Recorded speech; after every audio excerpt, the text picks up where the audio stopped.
Hey friends, welcome back to Call Me After Coffee. My name is Bree. If you're new here, welcome. If you've been around for a while, thanks for coming back. Today I'm going to be sharing with you my historical fiction-a-thon possibility pile, and I'm just going to jump right into the books because I don't feel like we need that much of an intro.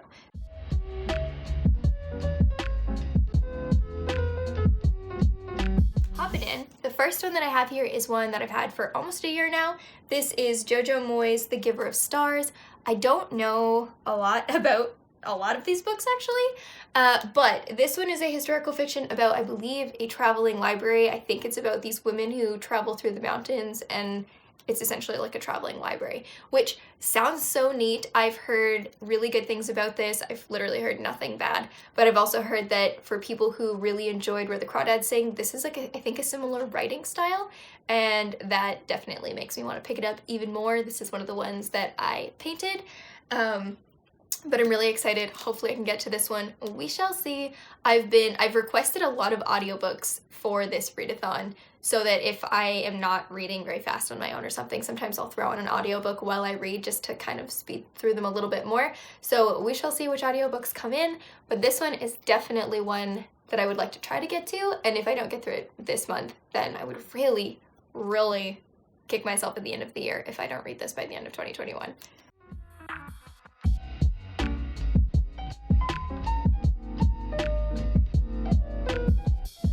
Next on the pile, we have The Room on Rue Amelie by Kristen Harmel.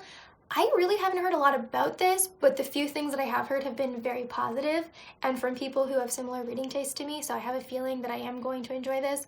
I don't remember really what this one is about, but as far as I know, it's about a woman who lives in Paris during World War II, and she's like undercover and being sneaky. So that's, I think, really all I know about this book, but I've heard really good things about it. I hope I really enjoy it. I've had it on my shelf for probably 2 years now, so I have tried to make this one a priority for the readathon.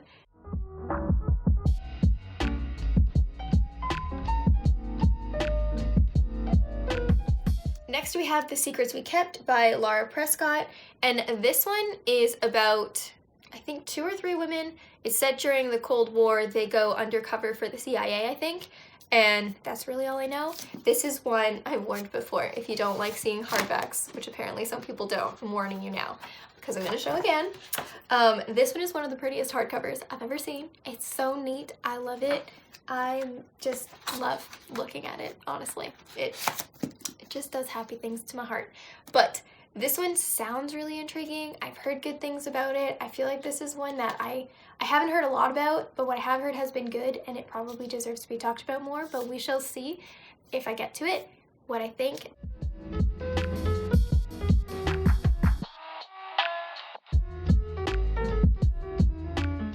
This Tenderland by William Kent Kruger is another one that I painted the edges of, but this is another one that has been on my TBR for a while. I got it last summer, I think, and I still haven't read it, and I need to. So I hope that I absolutely adore this.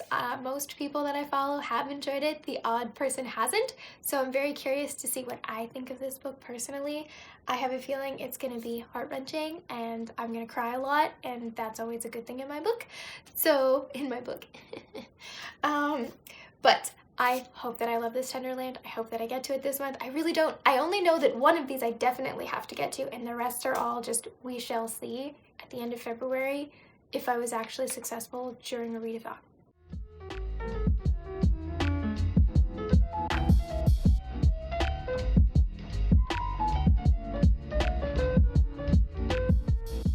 Next, we have Echo Mountain by Lauren Woke, and this is one that I didn't actually know was middle grade until I got it and reread the synopsis and realized it's about a young girl and not an adult, which is kind of exciting because I have been really on a middle grade kick this last year. But Echo Mountain is about this family that moves into the mountains. This little girl, I think, is wrongly accused of causing an accident. Something happens to her dad and he ends up in a coma, and I think it's set during the Depression era, and her family has to move out into the mountains, and I don't really know what happens, but it sounds like it's gonna be heart-wrenching, but hopefully like a sweet ending because it is a middle grade. So we shall see. What really caught me with this one was the cover. I love this cover. I think it is so cute, and I don't know, it's just so whimsical. So I hope that I really enjoy this one. There was actually another book of hers, I can't remember what it is, on Book Outlet one day, and I almost bought it and I didn't. And so if I read this and I enjoy it, I'll probably kick myself for not picking it up, but I'm excited to hopefully read this one this month, or not this month, but in February as well.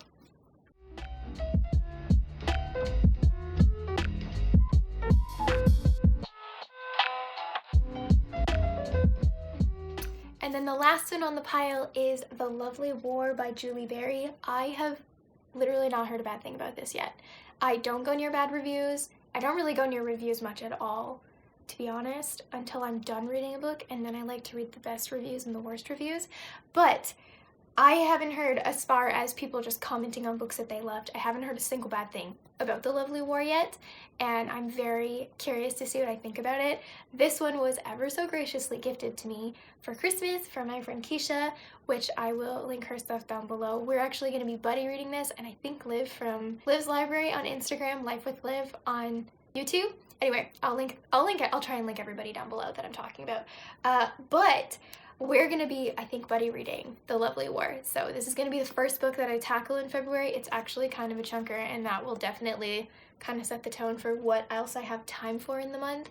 I'm hoping to do really good. Honestly, I would absolutely love to read all of these, but knowing who I am as a person, that probably won't happen. But we shall see. I'm going to try really, really hard in February, but this is going to be the first one that I read. This one, I don't really know how to explain the synopsis very well either. As far as I know, this is, I think it's narrated by, Aphrodite, and she's narrating, like, what's happening. I don't really know. I've been pulled in either direction about, like, on one hand, I'm not a huge Greek mythology person, but also it sounds so interesting, and it sounds like it's apparently so beautifully written that I need to experience it for myself and see where I land. So I am really excited to get to this one. I actually entered a couple giveaways this year for it and obviously didn't win, and I was gonna buy it for myself, and then I got it for Christmas, and I'm so excited. So I'm definitely gonna be reading this one for the Historical Fiction-a-thon. This will be the first one that I finish, and then we'll see what I get to after that. Alright guys, that's everything that I've got for today's video. I hope that you enjoyed these recommendations. Let me know down below. Don't say anything spoilery, but did you love these books? Did you not love these books? Don't tell me why, because I still have to read them at some point, but I'm very curious as to if anybody else has read these. Did you love them? Do you recommend them? What do you think I'm gonna think of them? While you're down there, don't forget to hit subscribe if you haven't already, and the bell so you don't miss future notifications. I will talk to you guys all soon. Thanks so much for watching. Bye.